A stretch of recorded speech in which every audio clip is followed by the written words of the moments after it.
the Mabuchi 266 motor is throwing me for a loop here. I'm gonna have to bring Hercules over here and take a shell off and see what did I do when I did this before, because right now they are running. Okay, they are running. So let's zoom in, and as you can see, he's turning. All right, now he's turning the wrong way for our setting to the right, moving to the right. The DD40, it needs to turn towards us. It's turning away. But okay, so check that. That's motor 2, back motor. Let's see if we can look under here and look at motor 1. Now, I don't know if you can tell from this picture, but motor 1 is moving away from us. Motor 2 is also moving away from us. And they are back to back.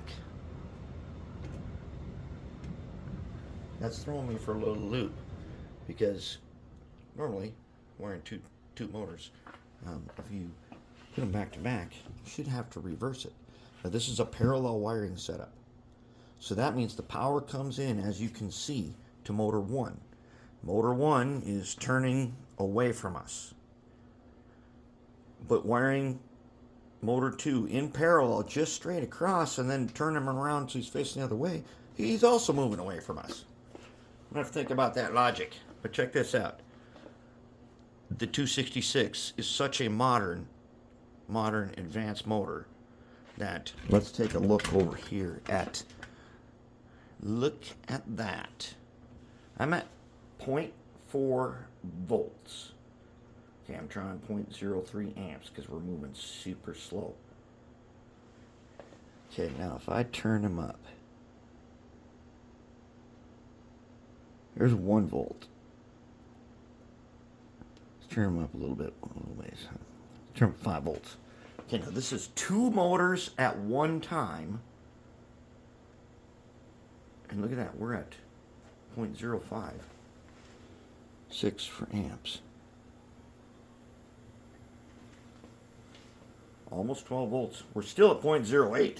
We haven't even made 1.1 amps yet.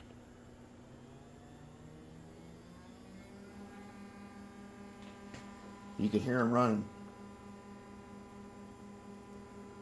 20.5 volts, and we're look at that. 0.18.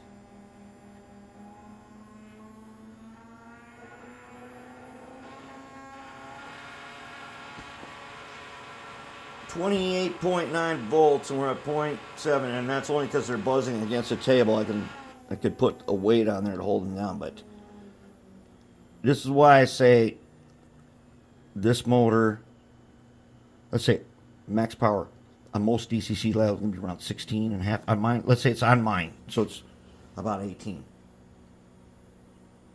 Listen to that. We're 0.14, and that has torque. That has torque with it. And they're moving. But the weird thing is they're moving in the same direction. They're facing back to back.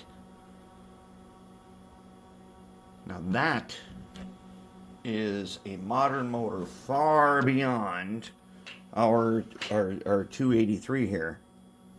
These guys are far beyond that. 283 is ancient tech compared to this, even though the 283 is superior tech to most other motors. Not to this. These are far superior. And they've got torque, as Hercules has told us. But here's the thing, I have tried this on the DC Power Pack. I kept the arrow to the right, and I switched the leads around a bunch of times. That threw me for a loop because the motors were still run the same direction. But on the Power Pack, if I switch the arrow, then they will reverse. If I switch the wires, they won't. They've got some kind of logic in here that makes them go that way. And we'll have to think about that logic. But that's going to be our power plant. And we're going to have to go take a look at Hercules and see exactly what it was that we did. Hercules runs awesome. But this is an indication of, we have, let's see if we can put a load on this guy. And I'm at 0.3 amps now. Okay, and I put a heavy load on there. I can't pinch with my finger and burn my finger. This is where we're at. So this parallel setup, we're gonna try this where normally you would cross these two wires to get them to run the same direction. Here we are not doing that. So we're going to test that and find out. We already know that in this configuration right here with red on the right, black on the left, as usual, they turn exactly the opposite direction that we need. We need it to turn towards us when red's right. However, I think I might do this inside the decoder. I think we're going to wire it up just straight up, and then we'll do it in the decoder when we program it to reverse direction. I think that might be the way to go. That'd be super advanced. Be awesome. Let's try it.